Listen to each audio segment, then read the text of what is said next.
프랜시스 골턴이라는 사람이 있었다. 그는 진화론을 창시한 찰스 다윈과는 고종사촌간이다.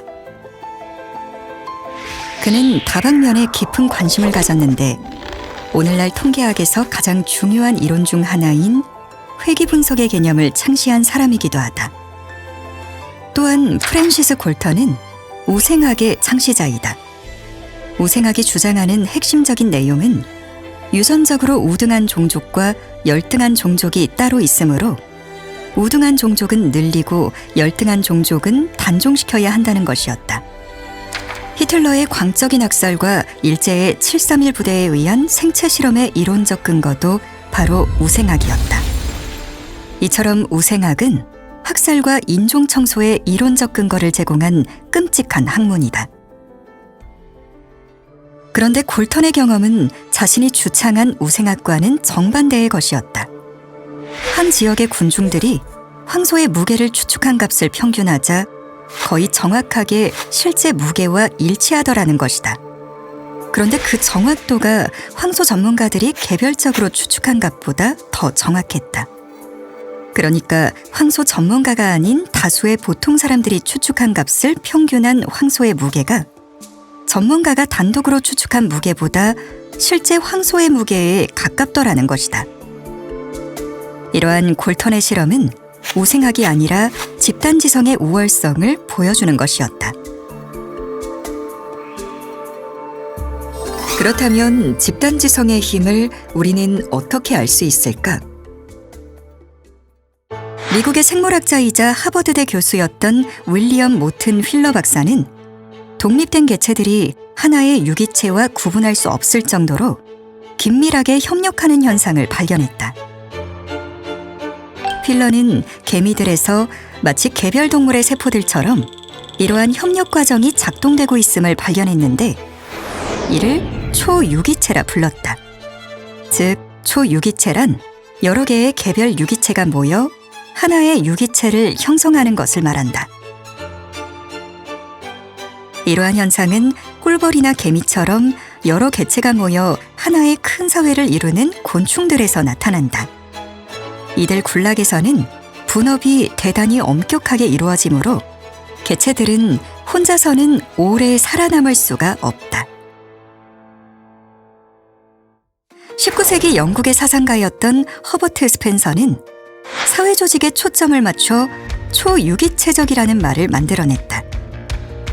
사실 고도의 분업과 전문화가 이뤄져가는 현대사회도 초유기체적 성격을 가지고 있다. 각각 독립된 생명체인 인간들이 모여 하나의 사회를 이루는데 사회는 마치 하나의 거대한 생명체처럼 움직인다. 각각의 인간들은 그들 단독으로는 원활하게 삶을 존속해 나갈 수가 없다. 각자에게 주어진 소임을 수행하면서 교환이라는 방법을 통해 삶에 필요한 재화와 서비스를 획득해 생존하고 있는 것이다.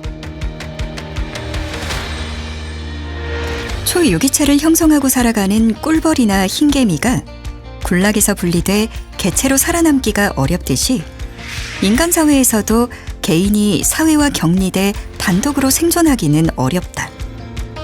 휠러 박사는 개체로서는 미미한 개미가 공동체로서 협업해 거대한 개미집을 만들어내는 것을 관찰했고 이를 근거로 개미는 개체로서는 미미하지만 군집에서는 높은 지능체계를 형성한다고 설명했다.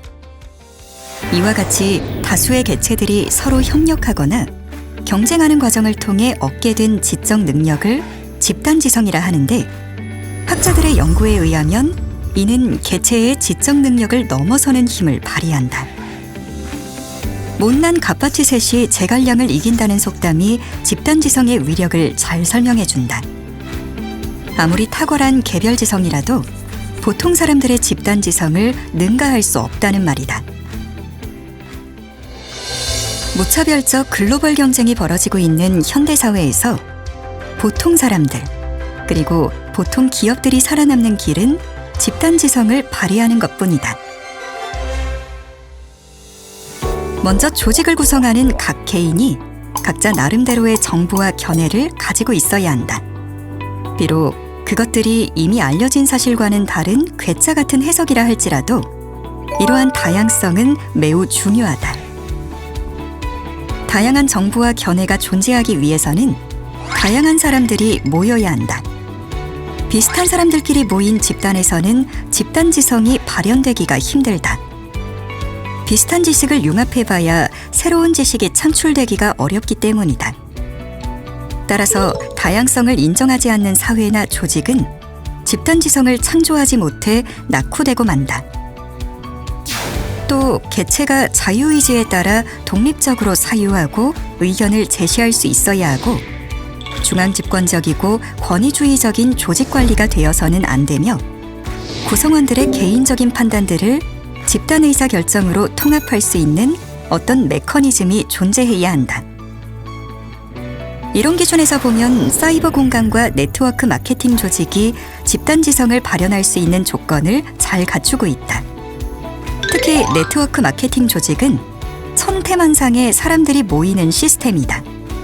이러한 조직은 잘못하면 중구난방이 되어 소멸하고 말지만 적절한 리더십이 이들을 안내해준다면 보통 사람들이 집단지성을 발현해 상류사회로 올라갈 수 있는 사다리가 될 수 있다. 네트워크 마케팅 사업의 성공 여부는 각 조직이 초유기체를 형성하느냐 아니면 각계 약진하느냐에 달려있다. 네트워크 마케팅 사업은 개인의 능력으로 성공하는 게 아니라 집단의 능력으로 성공한다. 따라서 집단이 초유기체를 형성하면 성공하고 제멋대로 행동하면 성공하기 어렵다. 이런 맥락에서 제잘난 멋의 독불장군처럼 행동하는 사람은 자신은 물론 다른 사업자들의 사업까지 망치는 존재가 된다. 네트워크 마케팅 사업자들이 돈을 버는 것은 집단지성 때문이라는 걸 잊어서는 안 된다. 월 소득이 수천만 원이 넘는 상위 직급자들도 모두 집단지성이 그렇게 벌 수 있도록 만들어준 것이다. 물론 그런 리더들이 아무런 공헌을 하지 않는다는 것은 결코 아니다. 그러나 어느 누구도 조직을 떠나게 되면 마치 초유기체를 이룬 개미군락에서 떨어져 나간 개미가 아무런 능력도 발휘하지 못하고 오래 생존하지도 못하는 것처럼 생존 자체가 어려워진다. 이런 집단지성의 힘을 아는 개개인은 우리는 나보다 낫다라는 생각을 가지고 겸손한 마음으로 서로 힘을 합쳐 성공을 이뤄가야 할 것이다.